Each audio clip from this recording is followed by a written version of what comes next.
আরতি হচ্ছে এবং আরতির পর জগন্নাথের সুদর্শন চক্র বলরামের হলে নিয়ে যাওয়া হলো রথের উদ্দেশ্যে। সেখানে এখন পাহান্ডি চলছে, প্রভু বলরামকে নিয়ে যাওয়া হচ্ছে রথে। কি হচ্ছে সেখানে? ইরন আছে আমার সঙ্গে। ইরন, যদিও প্রচুর শব্দ, প্রচুর আওয়াজ, কোলাহল, তার মাঝেও যদি বলা যায়, মানে আমরা যদি শুনতে পারি, প্লিজ আমাদের বলো কি হচ্ছে ওখানে এখন। একদমই, দেখো যে ঐতিহ্যের মায়াপুরের রথযাত্রা, সেই রথযাত্রার যে সূচনা সেটা ইতিমধ্যেই কিন্তু হয়েছে।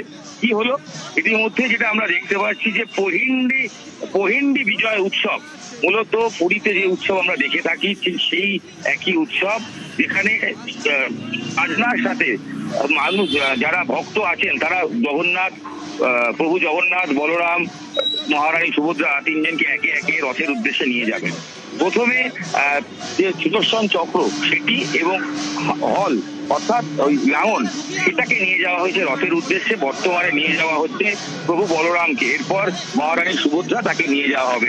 সবচেয়ে ঐতিহ্যের সাথে যেটা বিষয় সেটা হচ্ছে পহিন্ডি বিজয় উৎসব। এই উৎসবটি এটা কিন্তু সমারোহের সঙ্গে পালন হয়। তুমি দেখতেই পাচ্ছ যে ছবি, মানুষ উৎসাহের সঙ্গে আনন্দে নাচছেন, বাজনা বাজাচ্ছেন এবং প্রভুকে নিয়ে তারা কিন্তু রথের উদ্দেশ্যে যাচ্ছেন। এবং এই যে দুলিয়ে যাওয়া, এটাই বলা হয় যে প্রভু সবসময় এই রথে যাওয়ার সময় এই দোল খেতে খেতে যেতে ভালোবাসেন, তাই সেটাকেই পালন করা হয় পহিন্ডি উৎসবের মাধ্যমে।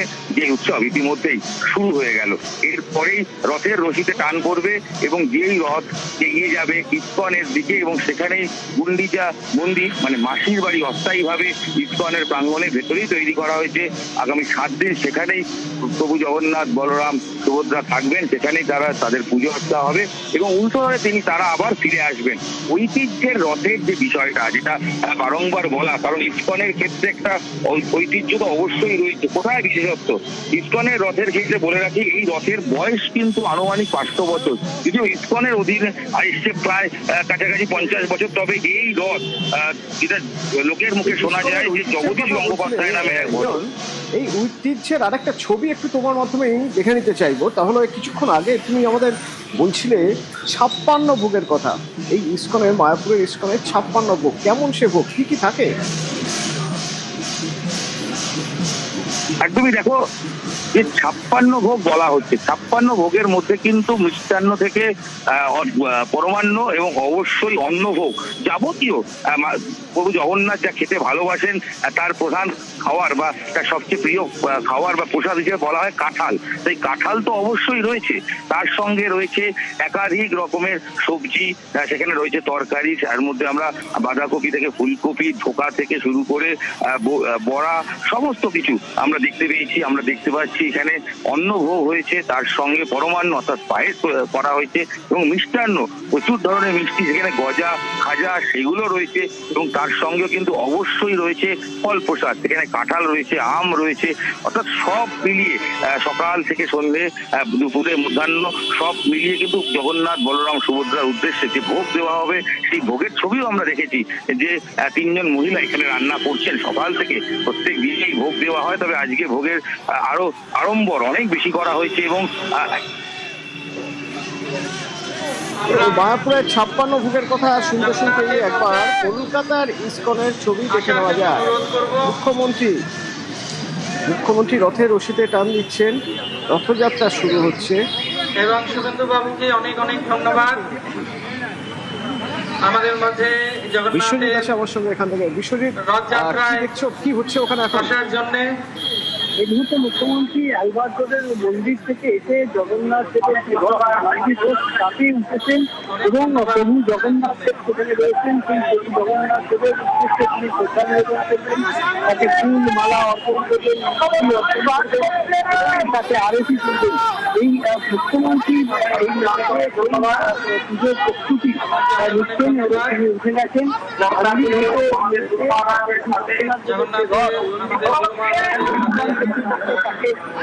তাকে বস্ত্র দিয়ে বরণ করে দিলেন এবং এই মুহূর্তে পুজোর প্রস্তুতি নিচ্ছেন এবং জগন্নাথ দেবের তার শ্রদ্ধা উনি একটি ভোগ নিয়ে আসো। ভোগটা আমাদের সবার হয়ে পুরীর রাজা যেভাবে আপনি একটু স্পর্শ করে দিন। নমো ব্রহ্মণ্য দেবায় গো বিশ্বজিৎ, ঠিক মতো শোনা যাচ্ছে না, তোমার কথা ঠিক মতো শোনা যাচ্ছে না বিশ্বজিৎ। আমরা দেখছি যে মুখ্যমন্ত্রী শুভেন্দু অধিকারী তিনি রথের সামনে এলেন, রথের কাছে, এবং সাধারণ মানুষের সঙ্গে শুভেচ্ছা বিনিময় করছেন। পুজো সামনে দেখে তো আচার মেনে এখানেও একটা পুজোর ব্যাপার রয়ে গেছে। তার হৃদয় থেকে ভোগ নিয়ে এসেছেন, আমরা তা সমর্পণ করলাম।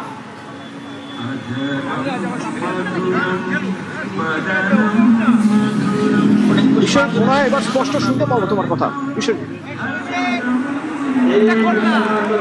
একদমই সেই মুখ্যমন্ত্রী এই মুহূর্তে যে পুজো অর্চনা করছেন, সেই পুজো অর্চনা আমরা দেখতে পাচ্ছি যে তিনি সেখানে তার যে পুষ্পার্ঘ নিবেদন করছেন, ভোগ নিবেদন করছেন, ফলমূল নিবেদন করছেন, সমস্ত কিছু তিনি মন্ত্র উচ্চারণ করছেন এবং প্রণাম করছেন প্রভু ভক্ত প্রভু জগন্নাথ প্রভুকে তিনি এই মুহূর্তে প্রণাম করছেন এবং তাকে সেই মুকুট জগন্নাথ দেবের, আমরা জানি পুরীতে সেই মুকুট ছুঁয়ে দেওয়া হয়, পবিত্র মুকুট, সেই মুকুট মাথায় ছুঁয়ে দেওয়া হয়। এখানেও পুরোহিত সেবায়িতরা সেই মুকুট ছুঁয়ে দিলেন তার মাথায় মঙ্গল কামনায়। এই মুহূর্তে আরতি করছেন শুভেন্দু অধিকারী মুখ্যমন্ত্রী। প্রথমবার মুখ্যমন্ত্রী হিসেবে রাজ্যের পালা বদলের পর এই ইস্কনের যে রথযাত্রা, সেই রথযাত্রার ইস্কনের রথযাত্রার শুভ সূচনা করতে তিনি এসেছেন। এর আগেও তিনি ইস্কনের রথযাত্রার সূচনা করতেন, তবে সেটা মেচেদায়, এবারও সেই মেচেদায় যাবেন। তবে তার আগে মুখ্যমন্ত্রী হিসেবে, রাজ্যের মুখ্যমন্ত্রী হিসেবে প্রথম ইস্কন কলকাতার 55 বছরের যে ঐতিহ্যের রথ, উৎসবের রথ, সেই রথের তিনি শুভ উদ্বোধনের জন্য এই মুহূর্তে জনগণের উদ্দেশ্যে সেই যে আরতির যে প্রদীপ, সেই প্রদীপের শিখা তিনি ছড়িয়ে দিচ্ছেন। সেই প্রদীপের শিখার যে আহুতি, সেই আহুতি তিনি সকলের কাছে যেন বিলিয়ে দিচ্ছেন, রাজ্য জুড়ে বিলিয়ে দিচ্ছেন। অর্থাৎ যে মুখ্যমন্ত্রী শুভেন্দু অধিকারী এই মুহূর্তে পুজো ও ভোগ নিবেদন করছেন। এই মুহূর্তে সেই এবং পুষ্পার্ঘ, ফল, মিষ্টি অর্পণ করার পর তিনি আরতি করলেন এবং সেখানে সমস্ত জায়গায় আমরা দেখছি ভক্তরা অপেক্ষা করছেন। আর নিচে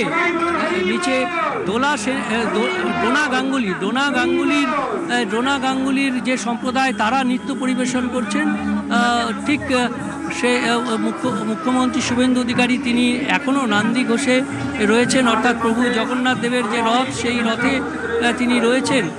এবং নিচে কালচারাল যে অনুষ্ঠান, সাংস্কৃতিক অনুষ্ঠান প্রভু জগন্নাথ দেবের উদ্দেশ্যে মুখ্যমন্ত্রী আসার পর যেটা শিডিউল ছিল, সেই ডোনা গাঙ্গুলি এবং সম্প্রদায় তাদের যে কালচারাল অনুষ্ঠান সেটা নিবেদন করছেন প্রভু জগন্নাথের সামনে। মুখ্যমন্ত্রী শুভেন্দু অধিকারী এখনও নন্দী ঘোষে তিনি অপেক্ষা করছেন এবং তারপর তিনি আসবেন।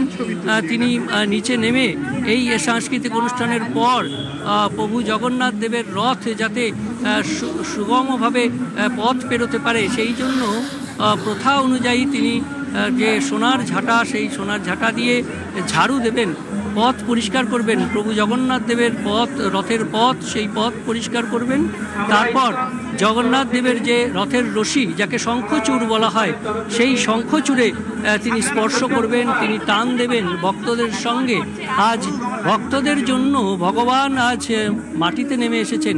ভগবান তার গর্ভগৃহ মন্দির ছেড়ে তিনি রথে আসীন হয়েছেন, আর সেই রথ চলবে আজ কলকাতার রাজপথে।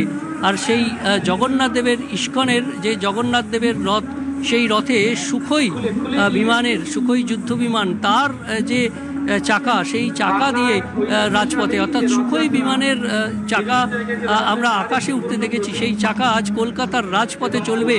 আর সেই প্রভু জগন্নাথ দেবকে নিয়ে পৌঁছবে একেবারে ব্রিগেড প্যারেড গ্রাউন্ডে। আর মুখ্যমন্ত্রী কিছুটা পথ তিনি হয়তো এই যে রথ, সেই রথের সঙ্গে কিছুটা পথ তিনিও যাবেন প্রভু জগন্নাথ দেবের সঙ্গে। এই মুহূর্তে ইস্কন কর্তৃপক্ষ তারা একটি উপহার তুলে দিচ্ছেন মুখ্যমন্ত্রীর কাছে, মুখ্যমন্ত্রীর হাতে। সেই এই সুন্দর ঐতিহ্যশালী রথযাত্রা বাংলার ঐতিহ্যের যে রথের মণ্ডপ, সেই জগন্নাথ দেবের যে রথের মণ্ডপ, সেই রথের মণ্ডপের একটি প্রতিকৃতি, অর্থাৎ সেই নন্দী ঘোষের একটা প্রতিকৃতি, সেটাই তুলে দিলেন মুখ্যমন্ত্রীর হাতে, মুখ্যমন্ত্রী শুভেন্দু অধিকারী। তার হাতে ইস্কন কর্তৃপক্ষ 55তম বর্ষ এবার ইস্কনের রথযাত্রার।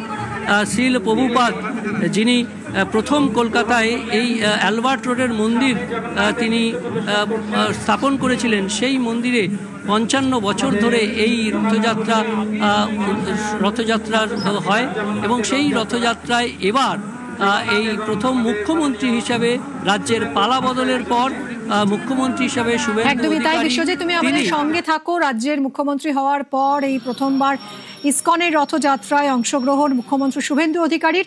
এটাই রীতি, এটাই প্রথা ইসকনের রথযাত্রার। যিনি প্রশাসনিক প্রধান থাকেন তিনি এই রথযাত্রার সূচনা করেন, তিনি ঝাড়ু দিয়ে, পথ ঝাঁট দিয়ে রথযাত্রার সূচনা করেন।